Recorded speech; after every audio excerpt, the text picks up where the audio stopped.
Okay, so we've gone from severely hot to severely cold, and it's severely cold. It's the kind of cold that sort of like you feel like somebody's grabbing you real tight, and they're like squeezing you. It's almost like a boa constrictor kind of cold. At any rate, summer's over, winter's here.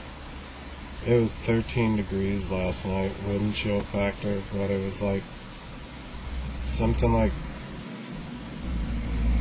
28 degrees, but with a wind chill that was like 30 something, 13 or something like that. So I'm sorry, I'm tired. At any rate, I guess now is the time to come totally clean about this, I guess. I was reading something the other day. It said that people who make minimum wage work don't want to work harder than it takes to make an average life. They won't do the work that it takes to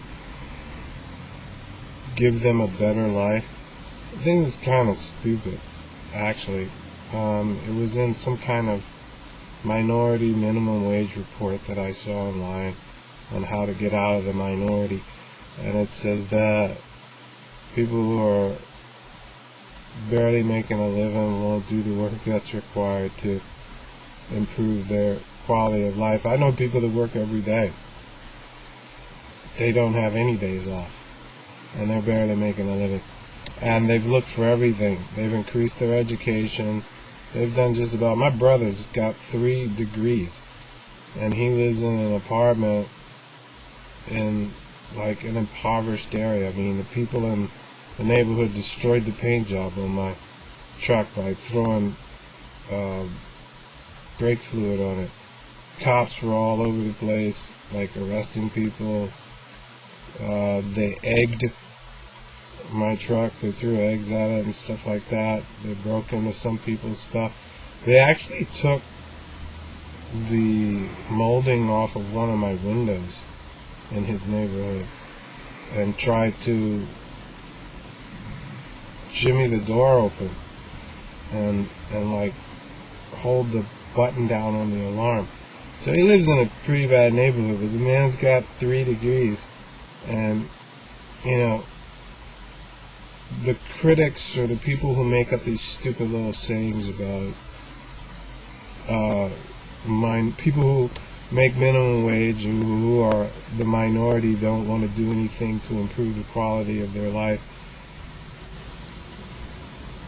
They'll have another excuse. Oh, they're not thinking smart. Oh, they're in the wrong area. Oh, they're not investigating. Oh, this, oh, that. It's ludicrous. It's always going to be something. There's always, once you got the answer, it's easy to make up another problem. It's easy to pass something when it's standing still. You know what I mean? So,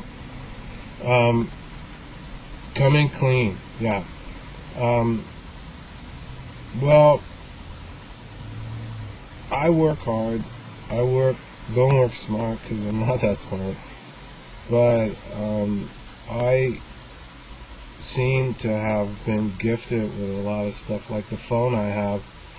The guy just left it on the account, and I haven't run the minutes up over what they're regulated on a monthly basis, so I haven't really ran up any charges on the phone that are exaggerate. So it's sort of like the phone doesn't even cost anything. So I've had a phone for about, I don't know, 7 years, and I've never had to pay a phone bill, and I've had a cell phone. So we could look at that as like a blessing. You know, the truck, of course, I've mentioned the truck. I guess, you know, the only way to do this is to like do it step by step in a thoughtful process. I'm not going to try to prove this right now, but I probably will put something together in the future and sort of like show it to as a validation for the statements that I'm about to make, because of the fact that I don't want too much negative feedback from this, and I don't, but this being the internet, people do malicious things by like incognito and behind the scenes in ways where they make sure that they won't get caught, so their maliciousness never gets traced back to them, and they find that to be pretty exciting. And I think people like that should all be flown up to about 70,000 feet and dropped from an airplane over anything, just to see who survives and who doesn't. But at any rate, I won't offer like legitimate proof to these claims yet, but living like this out in the wilderness, I've been hustling, right? I said I had the parking valet job, and I have a job working security. I do like bouncer type work. But what's really cool is that I was on The Wire on HBO for four seasons. If you watch any episode of The Wire from season 2 to 5 or 3 to 5, I can't remember which one it was. If you watch any season, like, you've already seen my face, so it's like, but if you go watch The Wire, you'll see my face on there. And I did that from living in this truck. And also, like, a friend of mine that lives up in Baltimore let me live in his place for a while. He runs a pest control business. Love you, Eric, if you ever see this.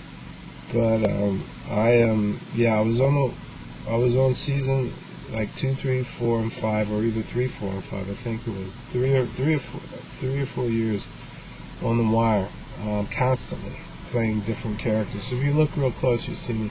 I was even Police Chief Burrell's aide. My character name was Major Norm Thurston. I don't think I really got credits or anything like that, but I might have. I don't have anything or any way of watching except on my computer. Usually they don't show the credits.